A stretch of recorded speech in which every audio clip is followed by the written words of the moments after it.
Welcome to the Metta Hour with Sharon Salzberg, where Buddhist wisdom meets everyday life.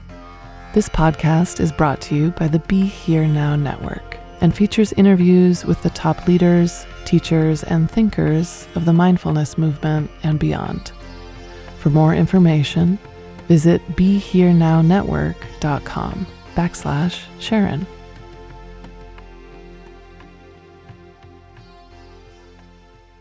Hi, I'm Sharon Salzberg, and I'm here today with one of my oldest, closest friends, Krishna. Krishna, known to friends, family, and fans simply as KD, has taken the call and response chanting out of yoga centers and into concert halls, becoming a worldwide icon and the best-selling Western chant artist of all time. His album, Live Ananda, released January 2012, was nominated for a Grammy in the Best New Age Album category. With a remarkably soulful voice that touches the deepest chord and even the most casual listener, KD has released 15 albums to date, as well as an autobiography, Chants of a Lifetime, released in 2010, and Flow of Grace, released in 2006. Is also the subject of the award-winning documentary One Track Heart, The Story of Krishna, released by Zeitgeist Films in 2012. Welcome to the Metta Hour, KD. Thank you, Sharon. Someday I'll say welcome to the Metta Course, right? Yeah, that's right. That'll be fun. As long as I've been released by the time the course starts. All that release stuff kind of, Yes, that was released and that was released. Yeah, I'll be released someday. I shall be released. So yeah, great to be here with you. Always great to be with you, Sharon. You know that. It's such all my good karmas come into fruition every time we meet. I just love being with you, which is why I flew to California, flew back to New York, flew to Hawaii. Oh, yeah. But for you, of course, I do it. So as they plan out these podcasts, they usually have me start by asking people, what brought you to the path that you're on? What brought you to the path of bhakti yoga and the practice of call and response chanting? Good question. I usually say depression. Mm-hmm. But that's a simple way of saying it. It was really this feeling of emptiness inside, I shouldn't say emptiness. That's like the other way. Yeah, it was a feeling inside that was not yet emptiness, as far as I could tell, of just not being connected to anyone really. Mm-hmm. Everything was so superficial. My family, my friends, who I loved, especially. I was very close with my friends, but there was no context for anything that was going on in my life. It was just very superficial feeling, and my insides were crying for some kind of, to be connected to something deeper. I wouldn't have said that then, but looking back, I can easily see that I was just always in some kind of despair about knowing that I was connected to something real, And to be honest, between my junior and senior years of high school, a friend of mine came back from the Southwest with some peyote buttons. And that was a life-changing experience. Because as soon as the peyote took a hold of me, and I looked around and I said, oh, this is real. Yeah. And everything else in my life was just a shadow of no substance whatsoever. And what I was seeing and experiencing, the bliss and the happiness was just so extraordinary. And not for 1 second did I doubt that this was much more real than anything I had ever experienced before. The depth of it, And so I kept on looking for that in everything in life. And of course, when I first met my guru, that was when I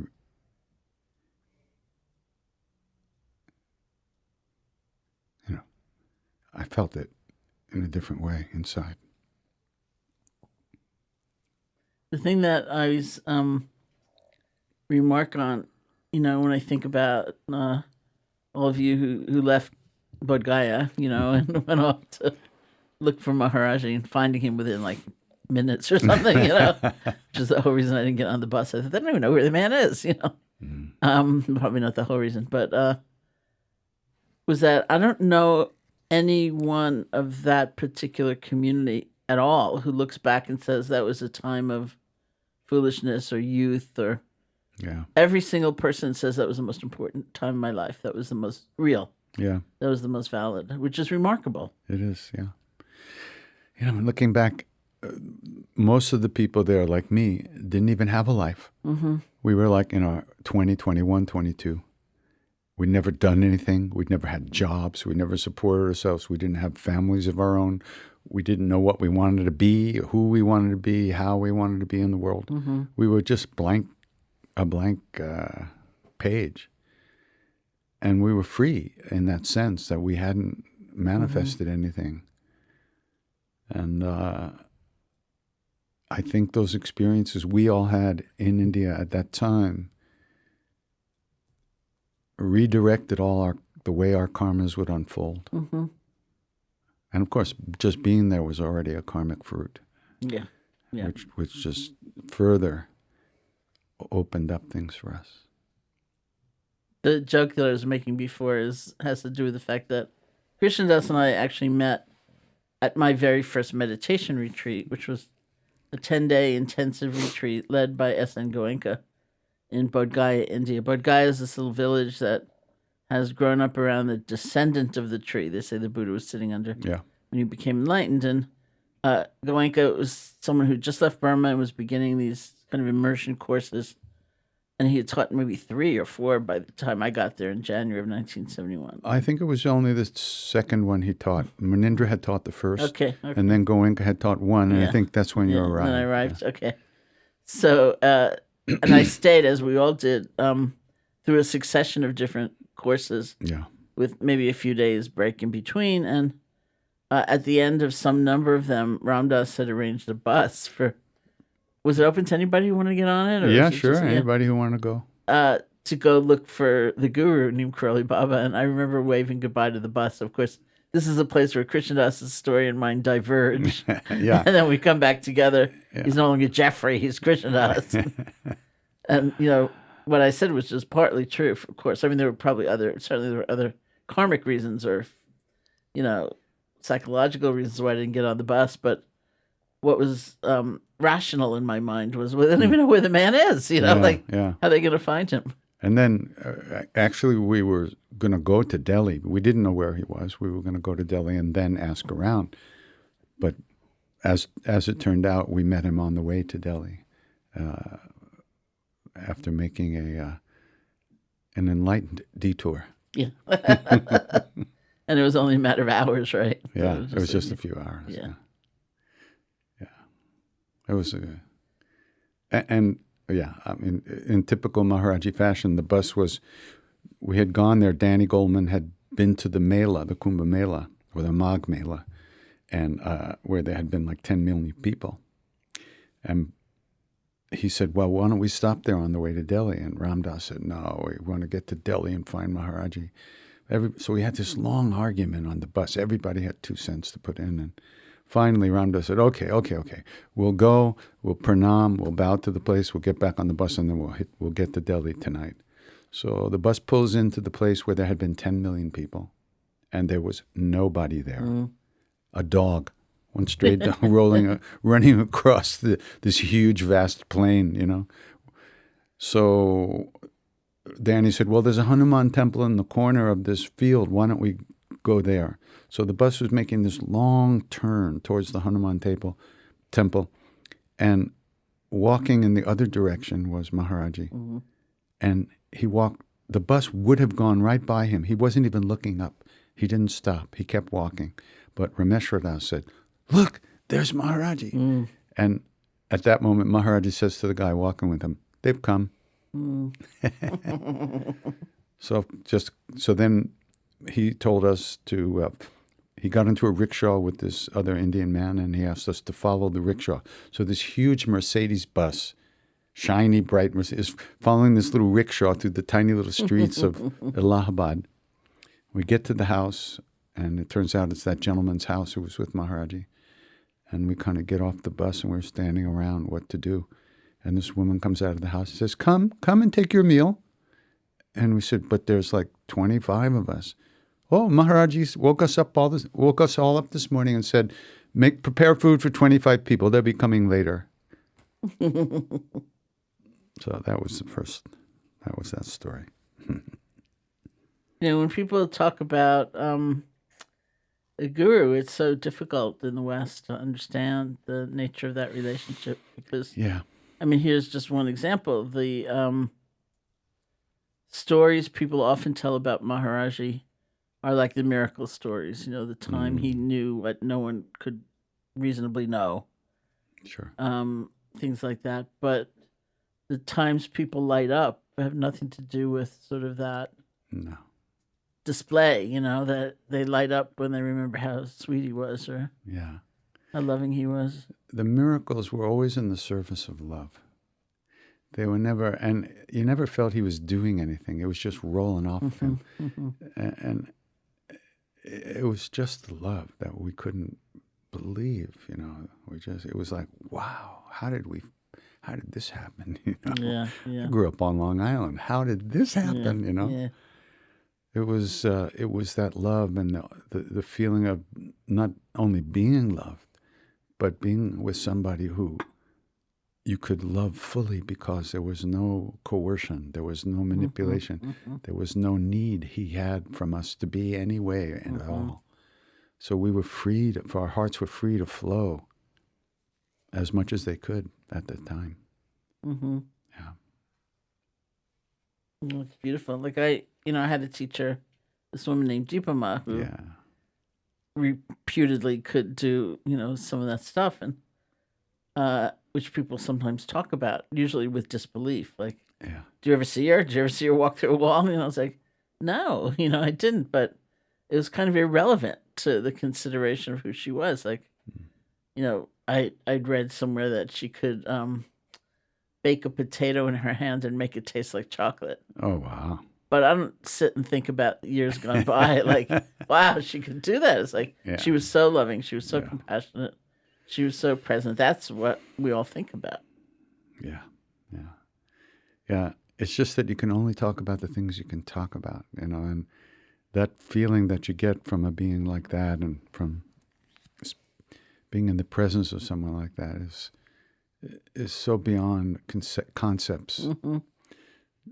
All you can just say is like, I felt something I never felt before. I felt loved and I felt able to love and free to love in a way that was inconceivable. And yet it was exactly what I was looking for my whole life.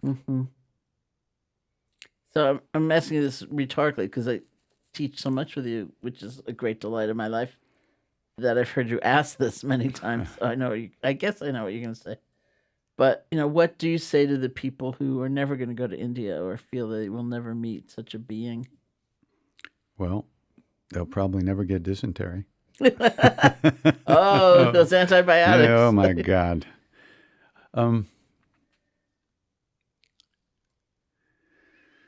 Well, the way I respond is that we already know what we want. Everybody wants the same thing. And you don't need to wait for something to happen for us to go for it and try to find that missing piece that we would, in our heart that would make it all work right.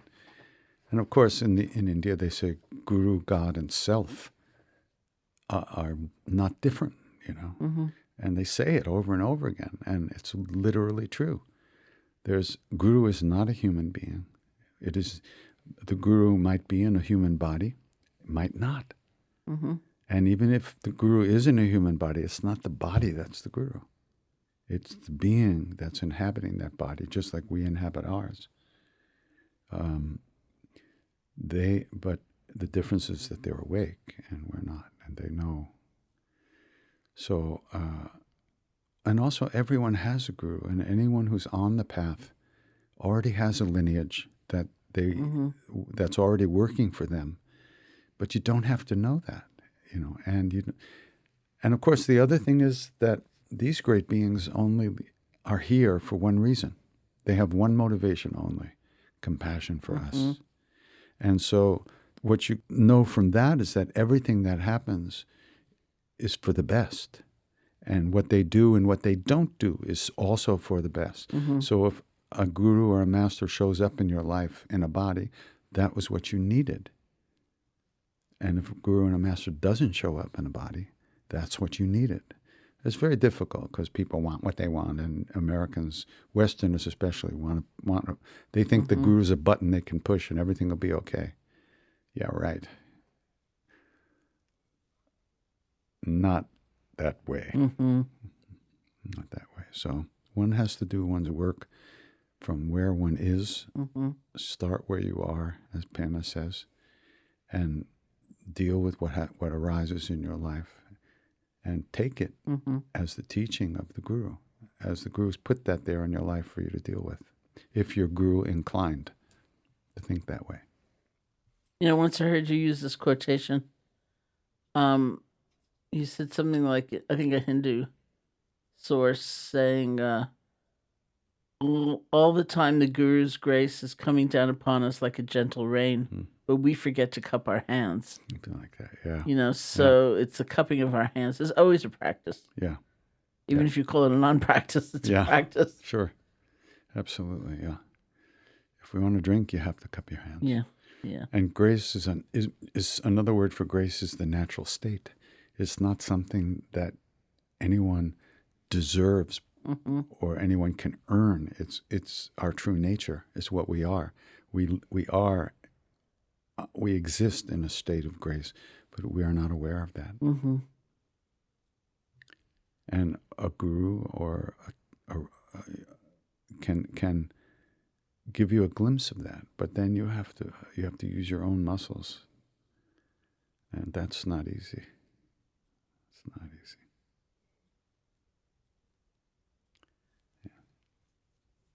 One of the things I really saw about just living in India was kind of the wealth of possibility of how many teachers, how many gurus, because you needed a certain amount of discernment, Yeah, well, a lot of bad people. Yeah. And also a lot of hungry people. Yeah. It's not everybody. This world, everybody has to eat. You're born, and you eat, and then you die. If you don't eat, you die sooner. So people will do whatever they have to do to eat because they have to survive. And there's a lot of so-called gurus who are just trying to feed themselves. Yeah. And they'll just manipulate people to do that. But you live and learn. I was in a cult once where I literally was with somebody who was so emotionally manipulative that, and I was so needy that it fulfilled something for me. But then I was finished with it, and I just walked away. So I understand what it means to give up your own sense of right and wrong and accept somebody else's view of that as truth. But that's not what a guru does. A guru would never do that, a real guru. Maharaj-ji never told us to do anything. He never made us wear the same clothes. He never made us all the same. We didn't even like each other, a lot of the Westerners, But we all were in that love together. Yeah. But as people, there were people that really rubbed you the wrong way. So he never said my way or the highway. It was always, what do you want? And when I was leaving India for the last time in March 73, last time I was with him physically, I was flipped out because I've been walking around in a red dress, barefoot, and stepping in cow poop for 2 years, What am I going to do in New York, So I wanted to ask him, but I felt that was cheating, kind of. And so I was arguing with myself, sitting right in front of him. I better ask him what to do. You better not. You just shut up and sit here. Everything will be okay. What do you mean everything will be okay? I'm going back to New York. Yeah, so what? Finally I blurted out, Maharaj-ji, how can I serve you in America? And he looked like he bit a pickle. And he says, if you ask about service, it's not service. Because then he said, just do what you want. Okay, do what you want. I've been celibate for 3 years. What did I want to do? Mm-hmm. So how is that? And I looked at him. Of course, how is that going to be serving you? And he looked at me and he laughed. He laughed. He said, so how will you serve me? Because he knew everything. Mm-hmm. So, and then once again, I got up and I walked across the courtyard and I bowed to him from across the courtyard in what was the last time I ever saw him physically so far. Mm-hmm. And I heard in my mind, I heard of my voice in my mind talking, saying something, but it wasn't me saying it. It wasn't my thought. And the words were, I'll sing to you in America. And I went, yeah, that's a good idea. Okay. So everything comes from the inside. Even if you have a physical guru on the outside, it comes from the inside. Mm-hmm.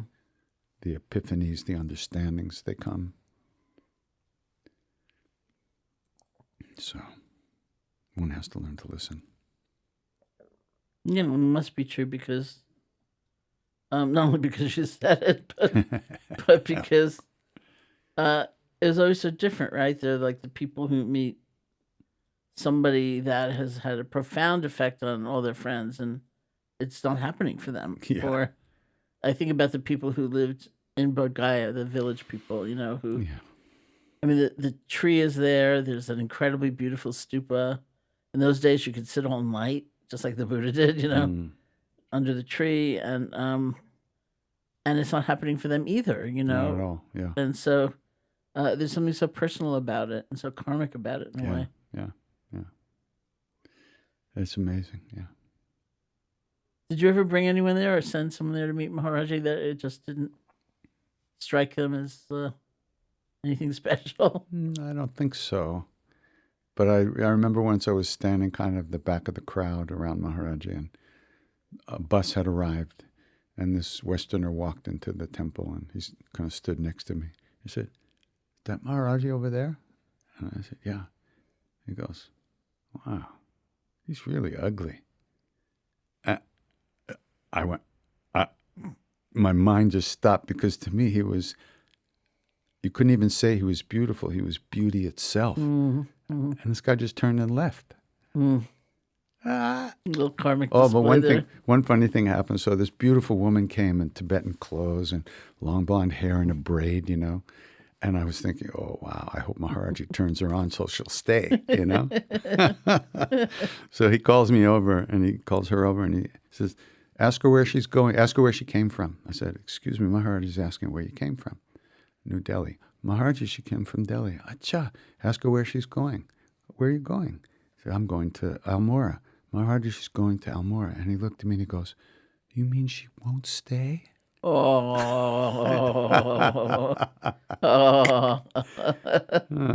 Yeah. He was so sad. She won't stay. She won't stay. And I went, no. Well, now I'm wondering what Dr. Larry's boss and people like that at the World Health Organization thought of his association with the guru and the smallpox campaign. Yeah. Well, whatever they thought, when the villagers saw Maharaj-ji's picture, like on the Jeep, they always had his picture there, and they saw, why do you have his photo there? He's my guru. He's your guru? Then you can inoculate us. Yeah, I mean, it opened doors. I mean, because he was so known through all of India, and yet nobody knew where to find him. He didn't have one place. He was too cool for school.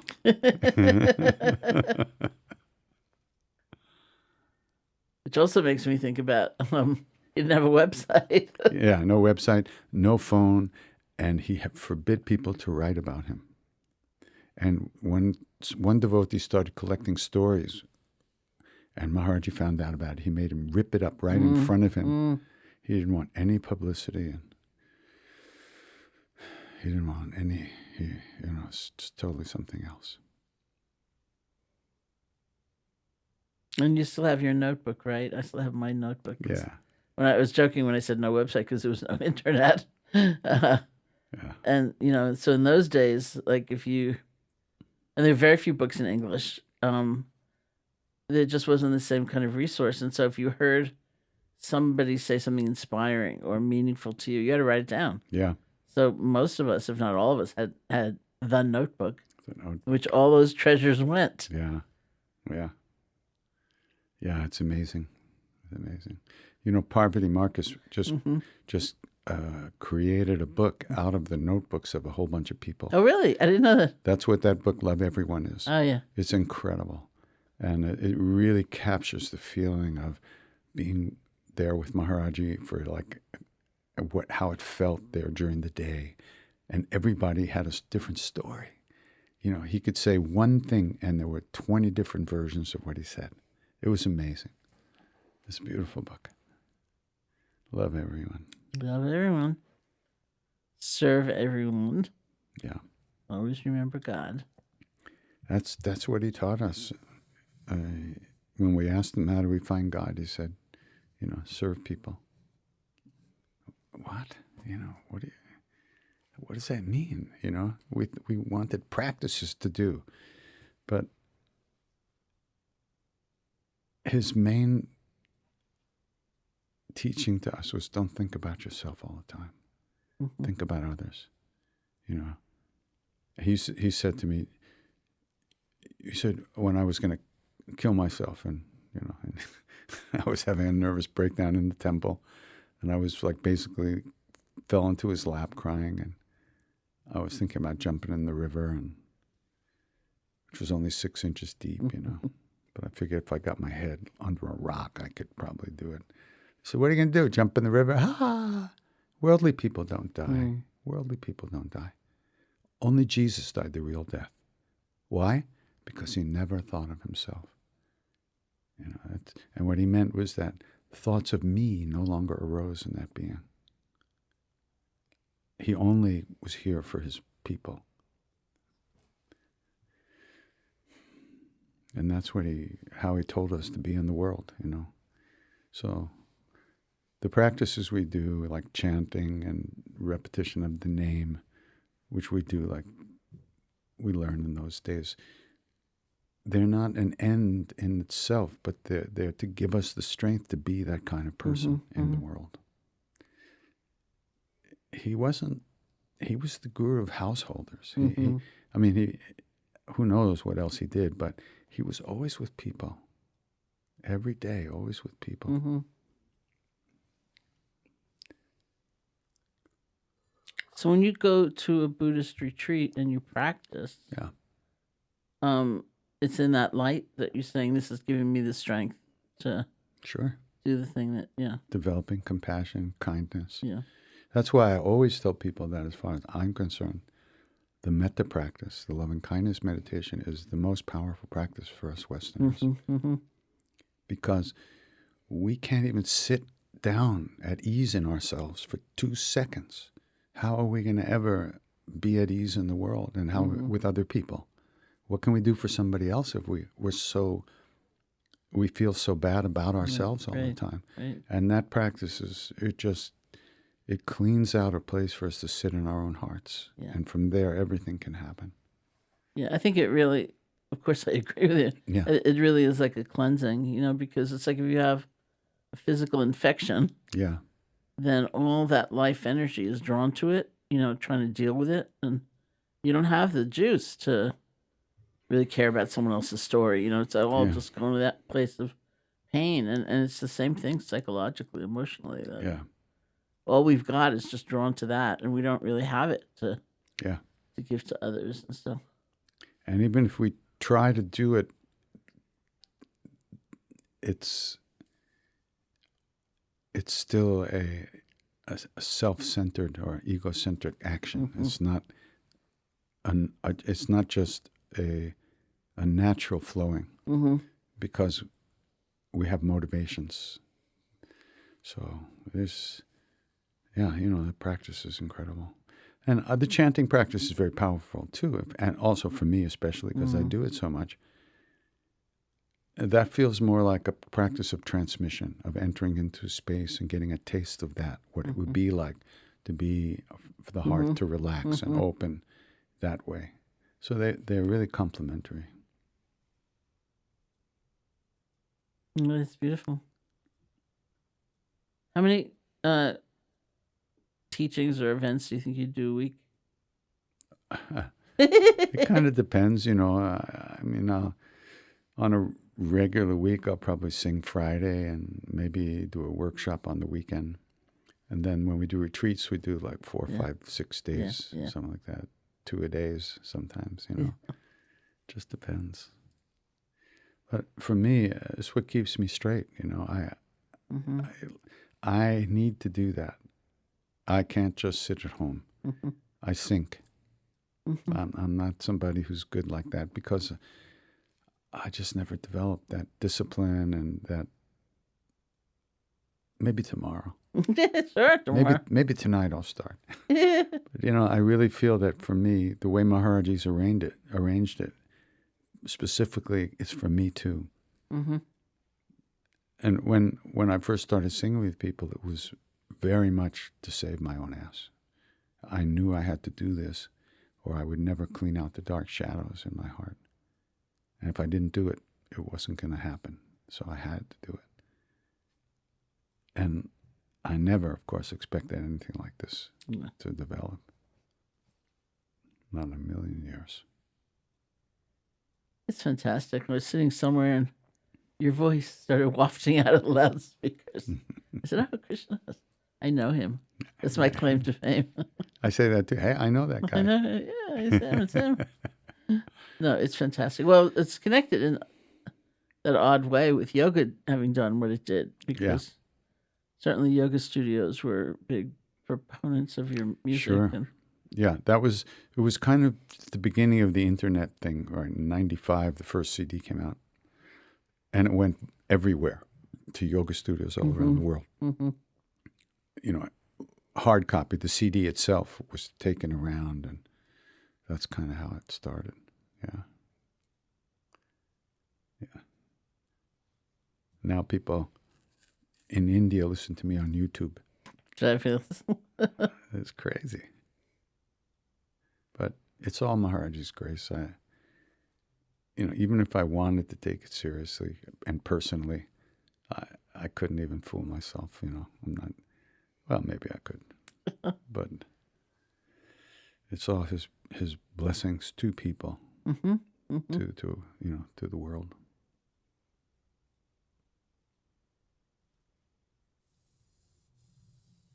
Then one can only do the best one can, you know? That's all you can do. And I remember when Nyosha Ken died, and he was one of our Tibetan teachers, and Sonny Rinpoche had just begun a course in Litchfield, Connecticut. Yeah. Kind of odd place. I mean, very heartwarming and lovely place in terms of the staff and stuff, but it was sort of like a kind of rental facility where they served like green cupcakes, and you think, didn't grow green. Like, what makes that green? And right towards the beginning, Nyosha Ken Rinpoche died, and Sonny Rinpoche announced it, and he said, "I feel really bad for you that you don't get to sit with the great masters. You know, like, all you've got is me." And then he talked about Khenpo and talked about his father, and maybe 15 minutes later, he said something like, "I feel really bad for you because all you've got is me, but I'm who you've got. So I'll do the best I can." Which, was quite remarkable. Yeah, I remember he said, they're like a car that's, and I'm like an old Tibetan truck that's lumbering down the road, never getting anywhere very fast. Yeah. It's so beautiful. Yeah, that was very powerful. They played a little tape of him. Remember? They played that tape, and this is a secret teaching, and you're not supposed to hear this, but you don't understand Tibetan anyway. We just want you to hear his voice. And it was their hearts were so open. Yeah. It was amazing. Yeah. Another thing I really love out of that tradition is in those stories of old where there'd be like the venerated Lama, a teacher, and the sidekick who was the servant. It would tend to be the servant who was enlightened first, because their hearts were open and they were humble and they were into service and like feeding people and stuff like that. And There's some great stories about Nyosha Ken Rinpoche in France, which is where he died, and that last period of his life, and different people coming to see him, including Sonny Rinpoche and his attendant, who's Lama. His name's Tashi. Lama, Yeah. And Tashi Lama tells the story about how Khenpo's wife and Sonny Rinpoche were over by the window talking, having some big discussion. Very, sad because he was dying, and he hadn't opened his eyes in a very long time at that point. And Lama Tashi was sitting on the bed with him, and Khenpo opens his eyes and looks right at him. Mm. So it's like he got the biggest blessing of all. Yeah. And he kept thinking, not me, look at him. He's the Lama. He's like in charge, but Khenpo knew what he was doing, Yeah. So it's been very enriching to learn from different traditions. Sure. It's amazing. It's really wonderful. And it's so obvious how much how the basis of all of it is caring and kindness and compassion, and the wisdom that brings that real compassion. It's all the same. Yeah, and it makes such a difference. Like we were just in Hawaii with Ram Dass, who of course was the person who introduced many, many people to a kind of current spirituality, and a real lived spirituality, and that was incredible. And seeing that going everywhere from, him first coming back from India, being on those radio shows, introducing people to the very notion of a teacher, a guru, and a practice, and all the way to, now we do have the internet, and we have these ways of being together when we're not together. Yeah. Which is kind of extraordinary. So KD and I actually have a digital course that we've created together, the Power of the Loving Heart course. And we should probably talk about that a little bit. The course has 28 lessons, and each include a teaching video, guided practice video or audio, and a frequently asked questions bonus video. I don't remember what year it was when we first taught together. I don't know if it was Mount Madonna or Omega first. It rained at Mount Madonna every single second we were there. I remember that. The mud and the mold. Yeah. It was. Maybe we met. Maybe we were part of one of Ram Dass's things at Omega first. Yeah. And then we did that together. Yeah. After the stroke. So it's maybe about 18 years ago, 17 years ago, something like that. Yeah. So the course evolved naturally out of the fact that we've been teaching together, for some time when we can. And then the many requests we get for the people who can't leave home and go to Hawaii for 5 days or whatever. Yeah. So that exists, and it's the first time it does exist. Yeah. We wanted to tell you about that. And I'm wondering if you want to lead us in some kind of practice to close our time together. I could do a little something.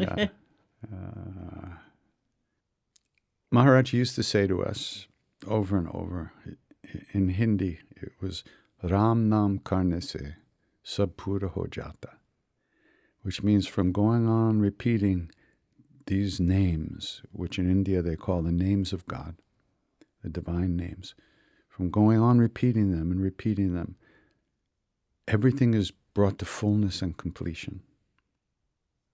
It's like a ripening process of your karmic ripening. And things that you need come to you, and the things that are obstacles in your path are dispersed through the practice of the repetition of the name. It's a practice of invocation. It's a practice of turning within to hear the silent sound. St. John of the Cross wrote that in the beginning the Father uttered one word.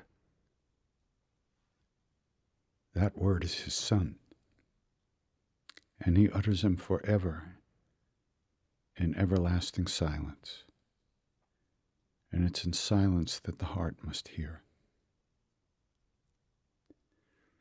So real silence is not just the absence of a noise, but it's the natural state of where thoughts no longer grab us, or thoughts just pass through and we are no longer thinking them. That's a silent state. These names, they say, come from that place within us.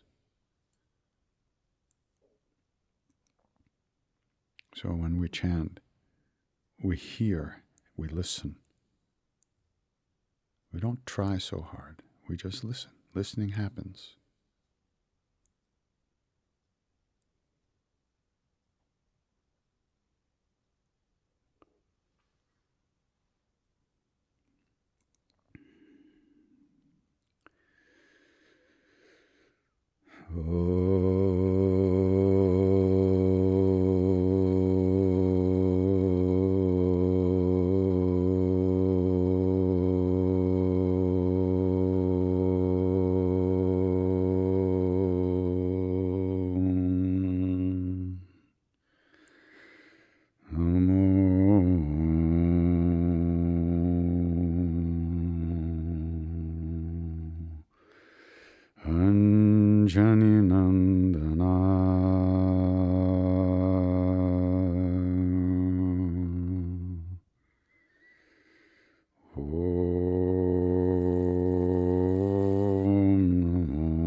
Thank you so much for coming here and taking the time to speak with us today and to learn more about Krishna Das, his ongoing tour schedule, which is startling and amazing. He's one of the only people I know who travels more than I do. And online offerings, visit your website at www.krishnadas, that's KRISHNADAS.com.